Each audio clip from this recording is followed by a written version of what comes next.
and gentlemen, hello and welcome to our English news edition coming to you from Canal Algérie. I'm your host, Maysa Doumas. To the headlines. The President of the Republic, Abdelmajid Tebboune, chairs today a meeting of the Council of Ministers to examine topical files.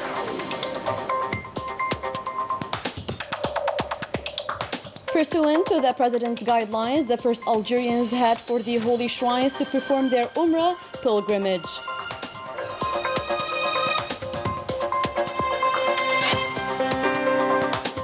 More confessions by other terrorists captured by the National People's Army in Skikda province, revealing their past evil deeds.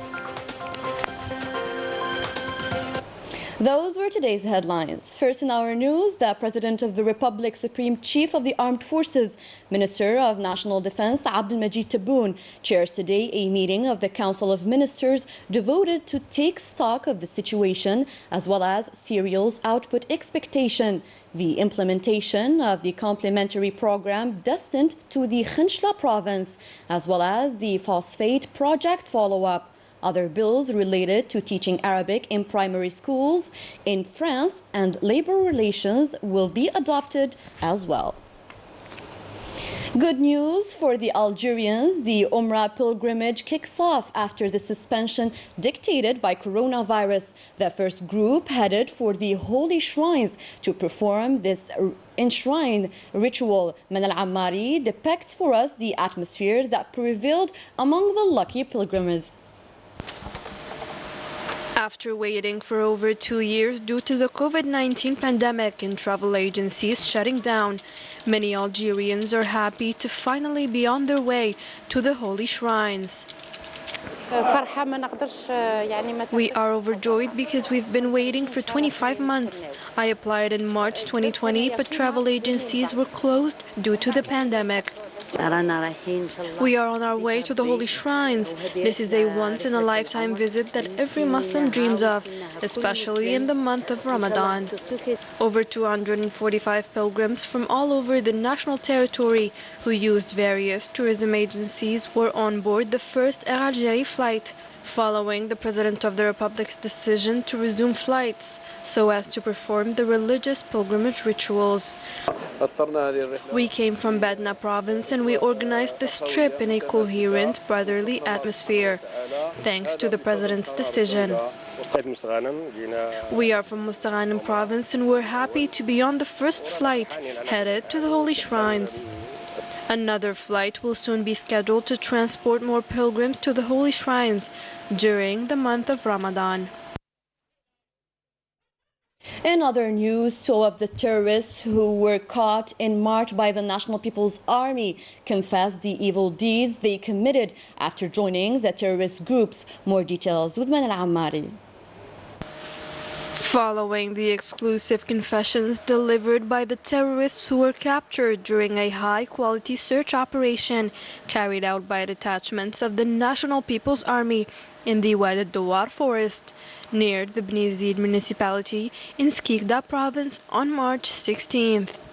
The captured terrorists Ben Hamida Rashid, so-called Hudayfa, and Zemmouri Abdel Haq, known as Al-Hajj, delivered their confessions on their criminal activity since they joined the terrorist groups. There were 5 of us in Zemmouri, 4 of whom already died. We went to the town of Bnizid, but we wanted to return to the place we left.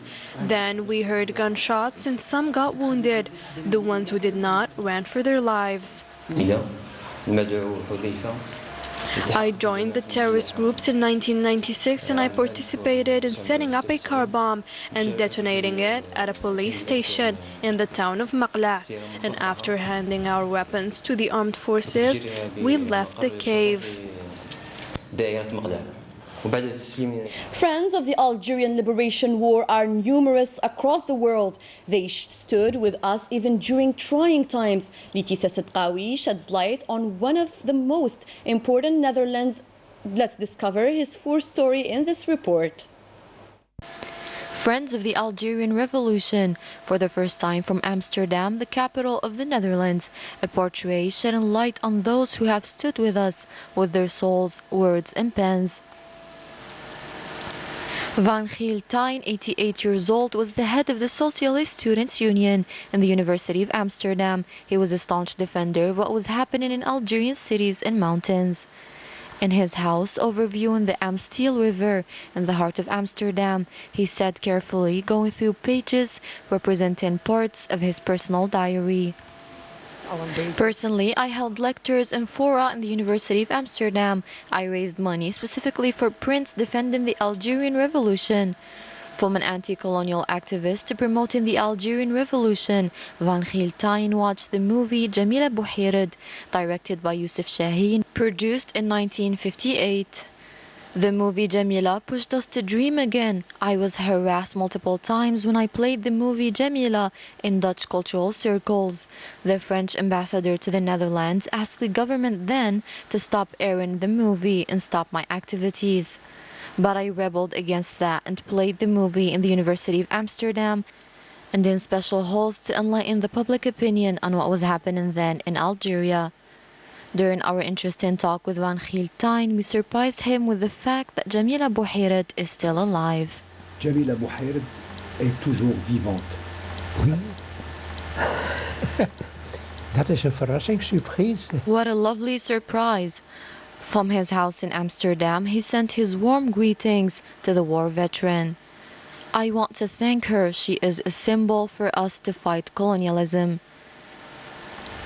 In his final words in the dialogue, Van Gieltijn insisted that the Algerian Revolution was a model for him in life, and today, despite his old age and frail health conditions, he still stands for fair causes in the world.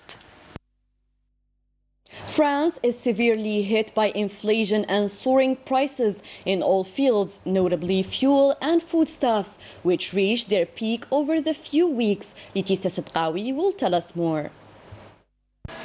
Gas prices have been rising, reaching new records for a month in France, although it has known a small decrease but it still surpassed €2.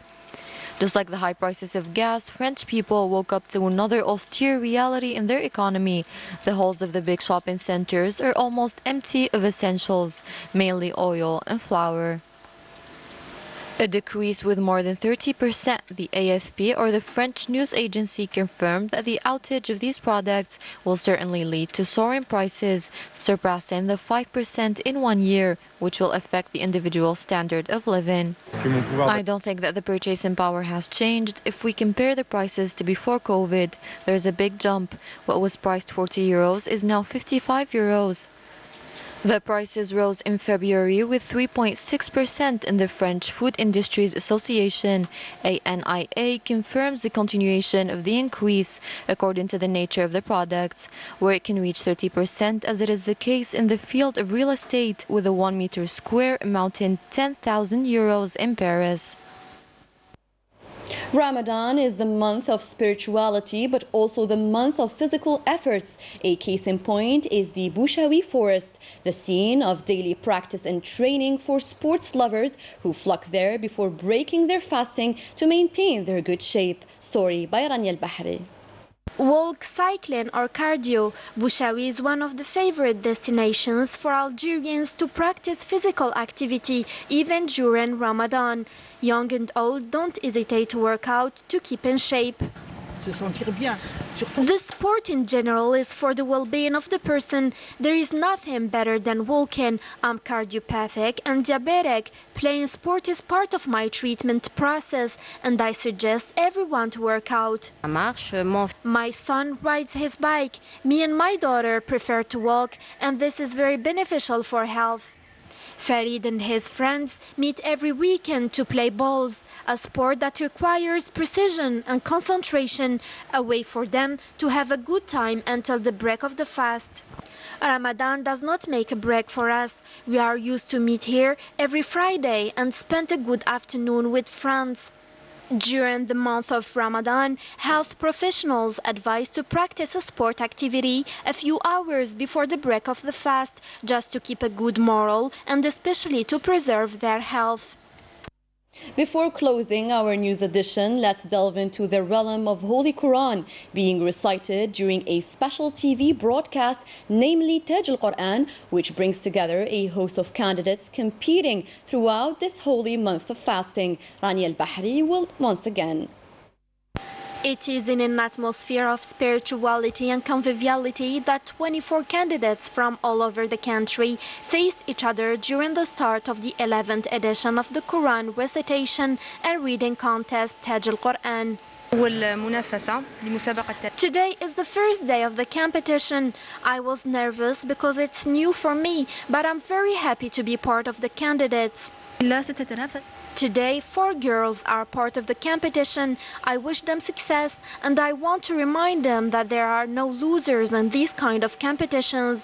It's